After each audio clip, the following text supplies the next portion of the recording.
This is like a long hair mukbang because I have long hair. I actually wanted to do a mukbang on my second channel. Let me go grab a fork.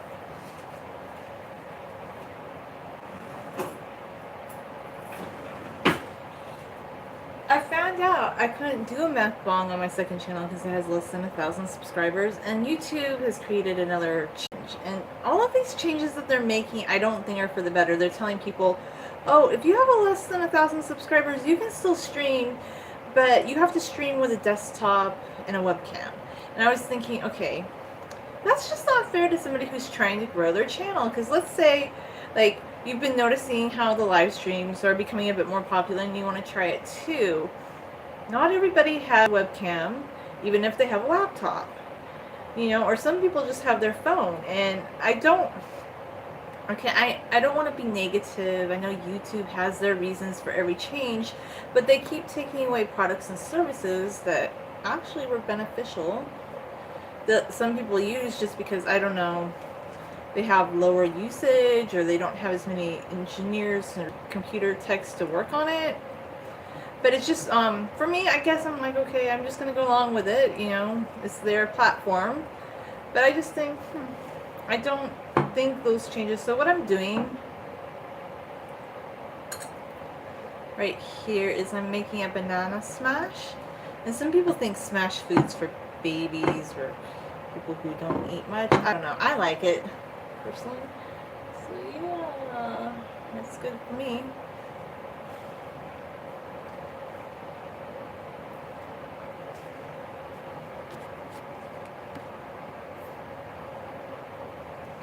I want you to be able to see me. Let's see.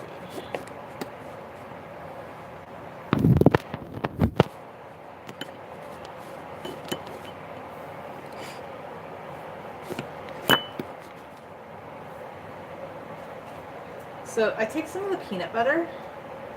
I love to make a banana smash. It's one of my favorite things. I used to make like banana smoothies, but I don't know what it is about smoothies. I think I will come back to them again someday, but right now I just don't feel like excited about smoothies. I ate some clementines earlier, and I don't always just eat just fruit, but today I'm in a fruity mood, I guess.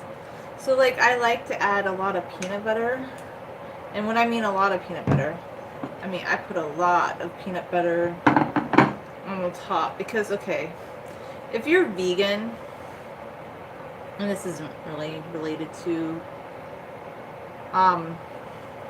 this isn't really related to hair, but if you're vegan, and I tend to follow a vegan plant-based diet,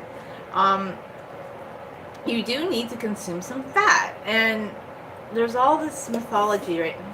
I hate to say it, but just like the whole high carb, low fat, like the people that really push a low fat diet, it's to the detriment. It's not good for you. I mean, I remember back in the 80s and 90s, everybody was told, oh, that's the healthiest thing. But research has shown recently that you do need some fat in your diet, and it actually helps you feel more satiated. It can help your hair, like the more protein and fat that you have in your diet, it can help your hair grow, because that's actually, this is the part that's hair related. If you are a vegan and you're eating a very, very low fat diet and you're experiencing some hair loss, a lot of people who are vegan, they go back to eating like animal products like fish and meat and dairy because they're just not getting enough protein and fats on a plant-based diet. So the plant-based diet, vegan diet, it really, really works for me. But if you are vegan and you're like really struggling, and like I'm talking about people who they lost a lot of weight. When I first went vegan, I lost a lot of weight, and you know, I actually am working on bringing my weight a bit down again. So, but I'm happy. I mean, I'm happy with how I look right now. I just am working on losing a little bit of weight. I don't want to lose as much weight as I did when I first went vegan. Look, some people do experience a rapid weight loss, because even though I still ate fats at that time, I had a root canal, and I was just experiencing a lot of pain, so I started eating, like, consuming more smoothies, and I wasn't eating as many calories, so I did lose a lot of weight. That was part of, I think, why I lost a lot of weight when I first went vegan. But also, too, you're just cutting out food groups, and then it takes you kind of like a year sometimes to reassimilate to what you want to eat as a vegan. But honestly, okay, if you are like, this is, I don't want to make this all like about food, but I really did want to do this live stream on my main channel. Well, it's not my main channel anymore, but it's my old channel.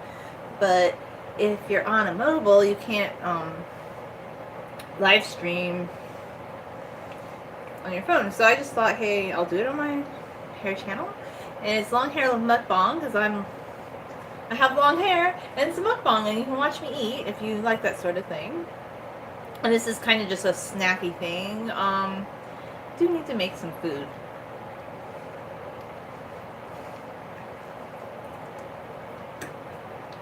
Today. Oh, I'm also doing something fun. It's a little bit different. I have to show you. I'll be right back. Okay. So, I have some clothes that became discolored over the years or had stains, and I've been trying to dye the stains out or cover the stains up. So I'm letting some things soak in a black RIT dye. It's on a delayed 3-hour wash cycle because I'm like, I want the fabric to saturate the dye, and I realized last time I didn't really read the instruction box properly. So this time I'm letting them soak, and it's on a delayed wash cycle. And I followed the instructions a bit more this time, and I'm having it, I put some salt in with the RIT dye.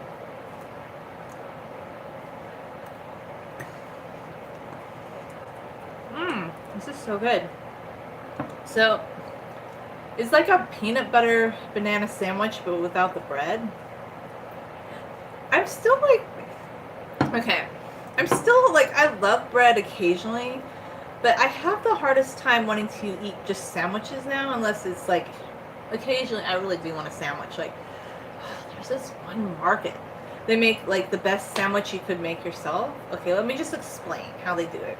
I have like a sourdough or like a sprouted sourdough bread, and they put a hummus on it, and they put sprouts on it, and they put cucumber on it. Like, okay, what I would like personally, like, some people don't like pickles, but I would love, like, if I do try to replicate this sandwich myself, I'd love to just put pickles in it and be really good. And it's just like a nice little hearty sandwich, but most of the time I don't always want to eat a sandwich, so I smash up a couple bananas that are ripe.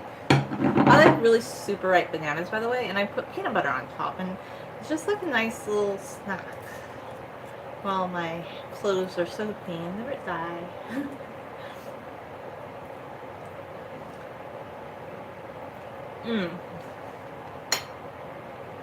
For people that follow my channel for a long time, you probably notice I'm wearing different glasses now.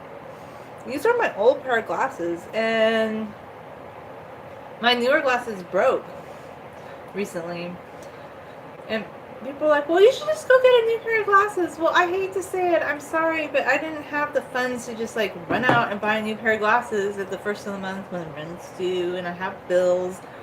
So I'm going to have to wait a little bit before I can buy a new pair of glasses, because people are like, well, you can just go with your insurance. But that's the thing, you have to make an appointment with, not with an optometrist, with an ophthalmologist if you want the insurance to cover your glasses. Like, it's actually more of a tedious process to get your insurance to cover your glasses, which I guess I can do that, but you have to make an appointment.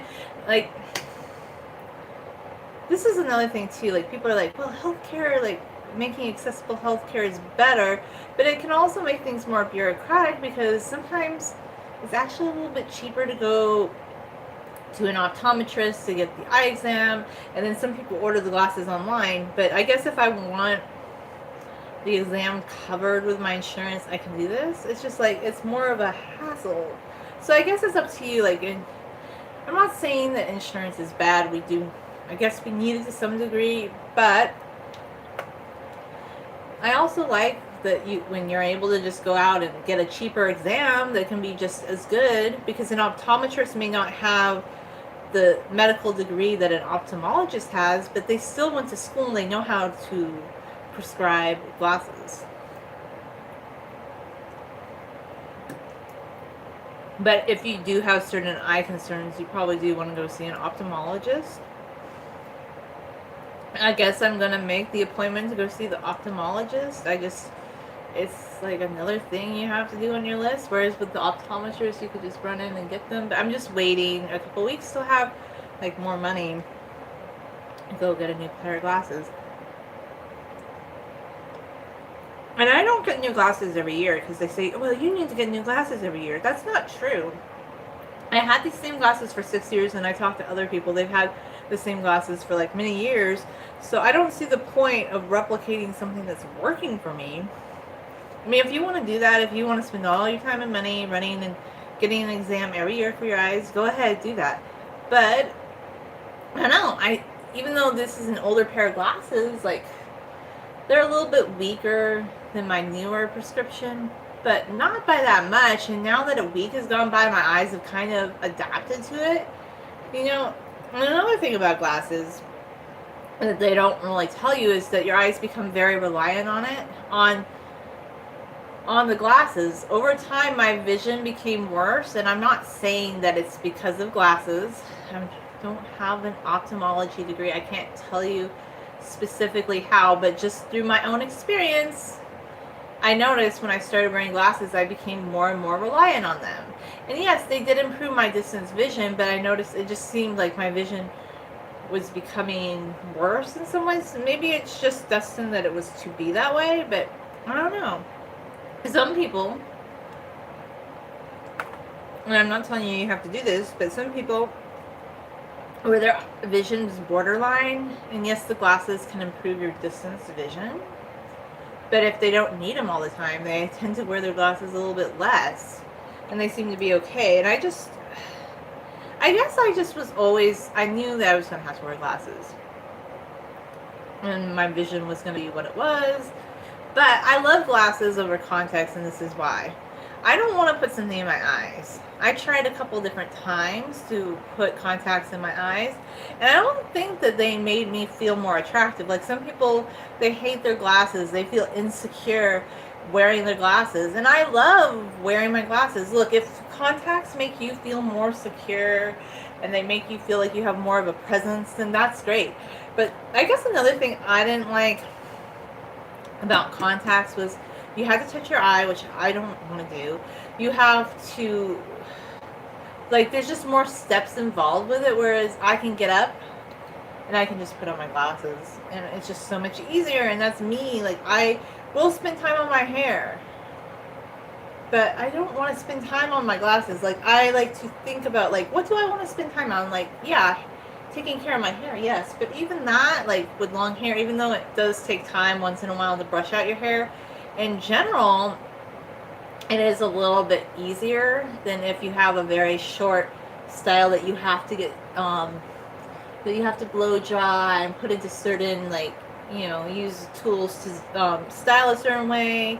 And also, too, occasionally I just use henna, like, to add red color to my hair, or to do, like, the strengthening, the natural conditioning treatment. I haven't done it for a few months. I do want to do it again soon. But yeah, so long hair does take time to brush out, but in the long run, it's actually a little bit lower maintenance than some of the shorter hairdos, where if you get your hair dyed a certain way, you have to maintain that. And then in the morning, if you decide that you want to have a certain style, so it's just, it's kind of interesting. Whoa, do that. Let's put you back up where you were. So I'm still eating my bananas. They're pretty good. Yeah. So yeah, I don't think long hair is always more work than shorter hair. I I love long hair, and yeah, there is some effort in combing out your hair and all those things, but look at what I've said, how you can go a few days without washing your hair. Now, that doesn't mean that my hair doesn't get wet in the shower, because when I take a shower, I clip my hair up and it gets a little bit wet, like, so the water will kind of get in the roots. It kind of does just like this unintended rinse, but I don't like dunk my hair purposely under the shower to get it wet. And then another thing I do, and this has just been for me that kind of works, is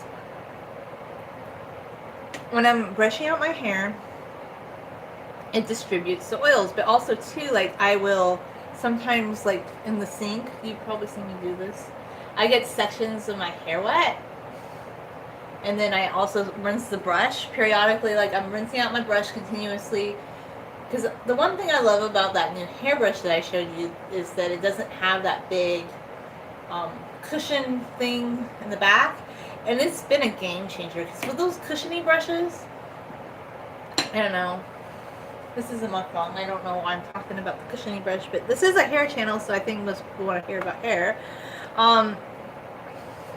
The thing about the cushiony brush that really sucks is it gets like all sorts of buildup in it, and that cushiony thing, the hairs get stuck in it, and unless you're cleaning it non-stop, like even when you're brushing your hair just one time, it's gonna start getting that buildup again. Whereas with the wet brush, it does get a tiny bit of buildup that you kind of have to get in with your fingers and like pull out some of the hair or like some of the oil that's built up. However, in general, it gets a lot less buildup. It's just so much more wonderful and pleasing to use.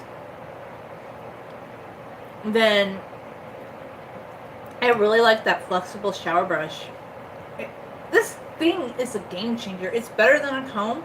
Now, if I wash my hair, I do still use a comb after I've washed my hair. That is still a little bit more gentle for detangling, but if your hair is dry, with my type of hair, I find that wet brush use works better. Although a lot of people say with their type of hair that the wet brush works better than a comb. So I just find in my experience that I do need a wide tooth comb, and a really big one, and kind of after I wash my hair for detangling. I find that helps. And I think so also over the years, just listening to things in the long hair community about finger detangling, which is something I may have done absent-mindedly in the past, but that I do a lot more of now. Also, just like throughout the day, if your hair is down when you're at home or something, like I did the thing that I thought I never should do sometimes, and it seems to be sort of okay. I slept with my hair down last night, okay? I know, like, when your hair's long, you're not supposed to do that. And yes, sometimes it can create some tangles, but I don't know, this morning I have a few, but it's not too bad, really. Reason is, I think I'm getting better. Okay, so when I go to sleep, I'm not like a major tosser and turner. I try to, like, if I accidentally feel too tired to put my hair in a braid, I just put it to the side when I sleep. And that seems to help a lot, in my little opinion. This is really good, this peanut butter smash. And peanut butter is just, like, if you're not allergic to it, by the way, if you're allergic to peanut butter, here's another solution. Well, compartmentally stripped. You might not like this, but I love it. Where's my tahini? Tahini, where are you? Tahini. I have a big bottle of tahini and it's hiding somewhere in this fridge. I don't know where he went. Oh yeah. Okay.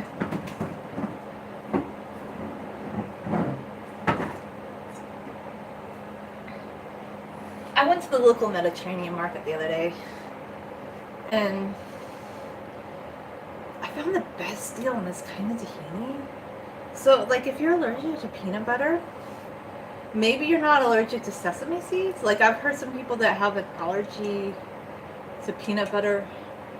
Don't have an allergy to sesame seeds. And you could try the same thing with this. Okay, it was $8.99 for this big thing of tahini, but it's as large as my head, buddy. I have ate a lot of it already. Like, some of it's gone. But you could try maybe putting tahini. I'll actually put it on a little bit of everything. I love tahini.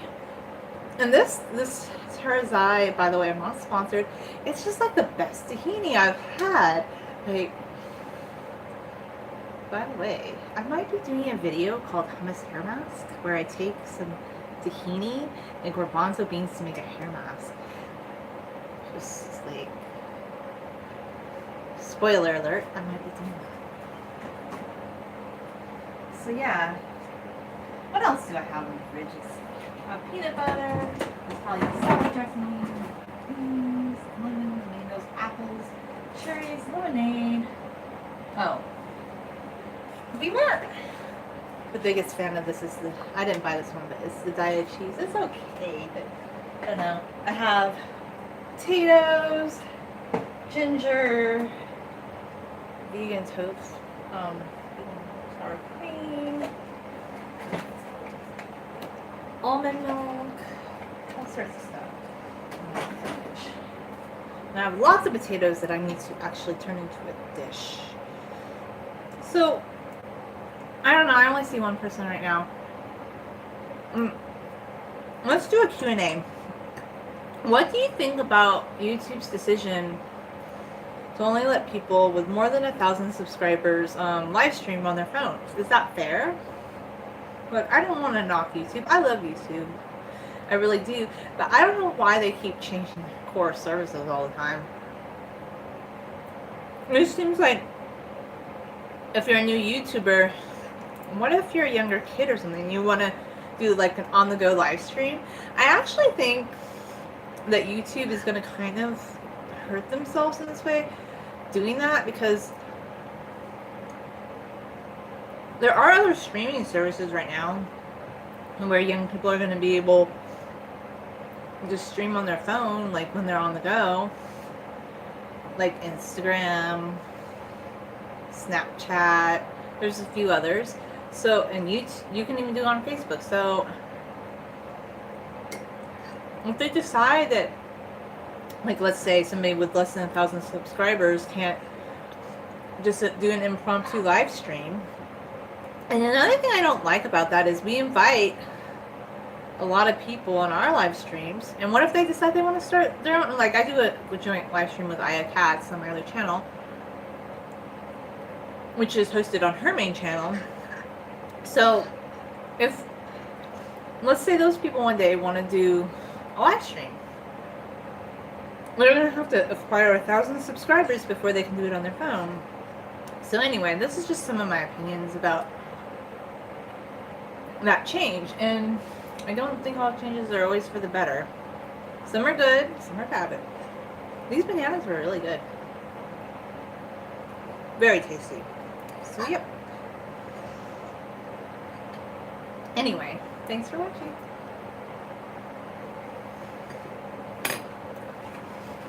Bye for now.